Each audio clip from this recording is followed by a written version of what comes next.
নমস্কার বন্ধুরা, আমি কোজাগরি আবারও চলে এসেছি তোমাদের সামনে একটা ভিডিও উপস্থাপন করতে। আজও তোমাদের কাছে আমি রথযাত্রা সম্পর্কিত একটি ভিডিও তোমাদের সাথে শেয়ার করতে চলেছি। আজ তোমাদেরকে আমি যেটা জানাবো সেটা হলো, বন্ধুরা, রোগ থেকে মুক্তি পাওয়ার জন্য এই রথযাত্রার শুভ দিনে অর্থাৎ রথযাত্রার এই পুণ্যতিথিতে কী করলে তোমার রোগ মুক্তি ঘটবে এবং মনস্কামনা পূর্ণ হবে সেই সংক্রান্ত একটি কথা বলবো।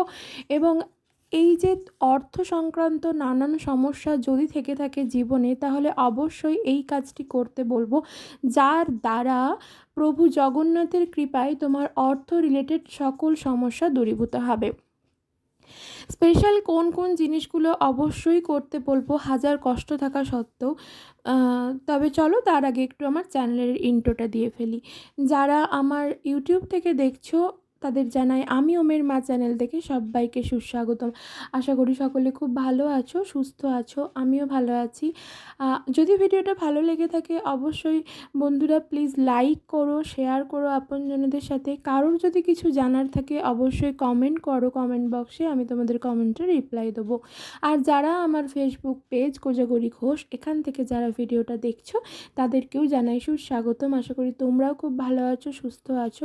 যদি ভিডিওটা ভালো লেগে থাকে অবশ্যই লাইক করো, শেয়ার করো আপনজনদের সাথে, কারণ তোমার একটা শেয়ারের জন্য অপর মানুষও কিন্তু উপকৃত হতে পারে, আর তার দ্বারা কিন্তু তুমি ভগবানের কৃপা লাভ করবে। আর অবশ্যই আমি তোমাদের কাছে রিকোয়েস্ট করব, আমার ফেসবুক পেজটি ফলো করে আমার পাশে থেকো। তো বন্ধুরা, আমি আজ তোমাদের সাথে যেটা শেয়ার করতে চলেছি আমরা সেটা কম বেশি সকলেই জানি। প্রথম যেটা শেয়ার করব, যে শরীর থেকে রোগ মুক্তি ঘটানোর জন্য এবং তোমার জীবনের মনস্কামনা পূরণ করার জন্য একটি ছোট্ট ক্রিয়া। আমরা জানি 7ই জুলাই রথযাত্রা, 7ই জুলাই রবিবার রথযাত্রা, 22শে আষাঢ়।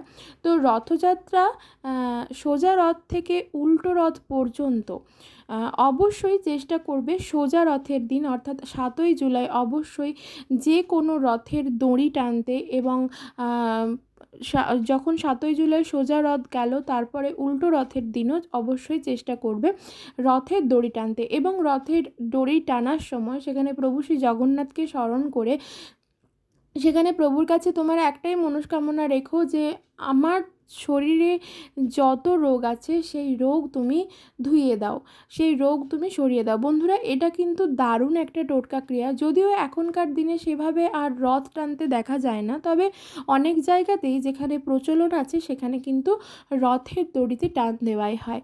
তাই অবশ্যই চেষ্টা করবে 7ই জুলাই রথযাত্রার দিন যখন রথ টানা হবে অবশ্যই সেই দড়ি ধরে একবার টান মারতে।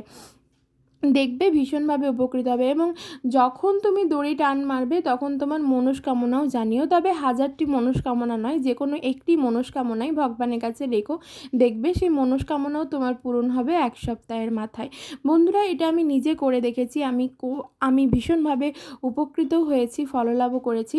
আর আরেকটা কথা বলি, যারা অসুস্থ মানুষ থাকবে, রথের দড়ি টানার সময় তো প্রচণ্ড রকমের ভিড় হয়, তো সেক্ষেত্রে সকলে সেখানে যেতে পারবে না। ধরো যারা অসুস্থ মানুষ থাকবে, ধরো যাদের শ্বাসকষ্ট বা যাদের হাঁটতে চলতে অসুবিধে, সেক্ষেত্রে পারবে না। সেক্ষেত্রে আমি তাদেরকে একটা কথা বলতে পারি, রথের দড়ি তো রথ টানা হয়ে গেল, রথটা তো জগন্নাথের মাসি বাড়ি গিয়ে সেখানে থাকবে, তো সেইখানে গিয়ে অন্তত পক্ষে একদিন হলেও সেই রথের দড়ি যেন মাথায় ঠেকিয়ে আসে, ঠিক আছে? এবং যেখানে জগন্নাথ প্রভু থাকবেন সেইখানে তার পছন্দের একটি যে কোনো মিষ্টি, যদি পারো রাবড়ি বা ক্ষীর, বা যদি পারো হলুদ যে কোনো মিষ্টি জগন্নাথ দেবকে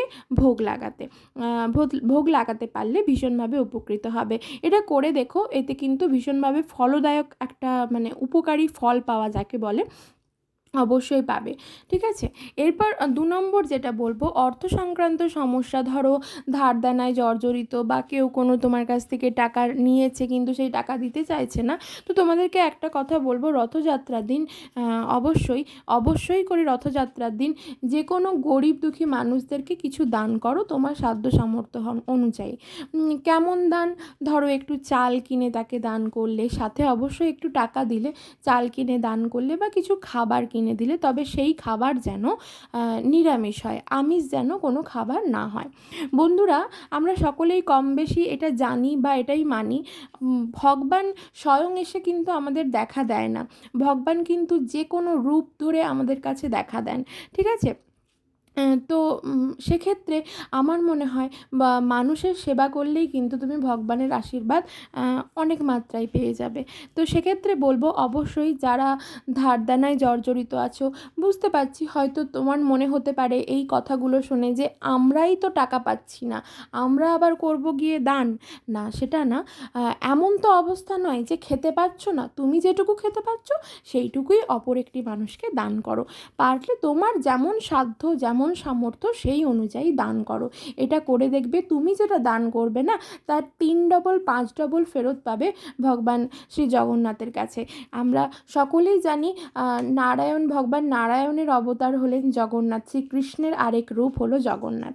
তো বন্ধুরা, এই কাজটা করতে পারো। আর যারা ভাবছো এই যে এই শুভ তিথি গৃহপ্রবেশের কথা ভাবছো, তো সেক্ষেত্রে বলবো বন্ধুরা, অবশ্যই এই রথযাত্রার দিন অবশ্যই গৃহপ্রবেশ করো, বা কেউ কোনো নতুন ব্যবসা শুরু করতে চাইছো সেক্ষেত্রেও করতে পারো, কোনো শুভ কাজে যোগদান করতে পারো রথযাত্রার দিন। ভীষণভাবে শুভ দিন এটা, ভীষণভাবে শুভ দিন।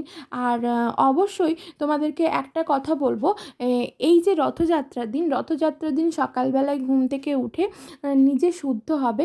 কেমন করে হবে? তো সকলের ক্ষেত্রে তো সকলে তো কোনো প্রতিষ্ঠিত পুকুর বা নদী বা সমুদ্র, মানে গঙ্গায় যে পুণ্য স্নান যেটা বলে, সবার ক্ষেত্রে তো সম্ভব নয়। সেক্ষেত্রে তোমাদেরকে একটা কথা বলবো, বাথরুমের জলে অল্প একটু কালো তিল আর অল্প একটু সাদা চন্দন, 3টে থেকে 4টে মতো গোটা অক্ষত নিম পাতা এবং 3টে থেকে 4টে বা 5টা মতো গোটা অক্ষত তুলসী পাতা দিয়ে দাও।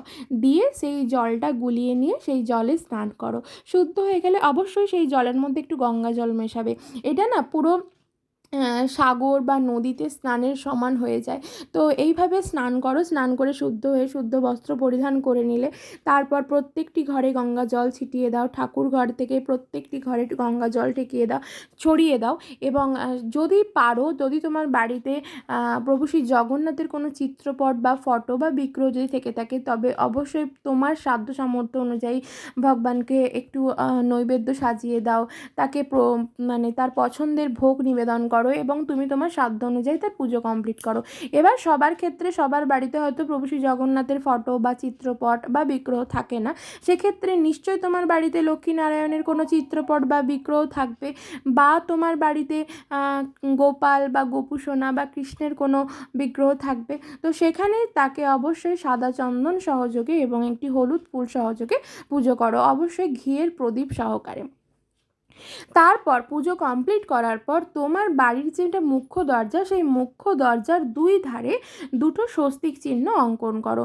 যদি কেউ স্বস্তিক চিহ্ন সঠিক ভাবে সঠিক নিয়মে না অঙ্কন করতে জানো, সেক্ষেত্রে বলবো লাল গোলা সিঁদুরের 3টি করে ফোঁটা 2 ধারে 3টে 6টা দাও।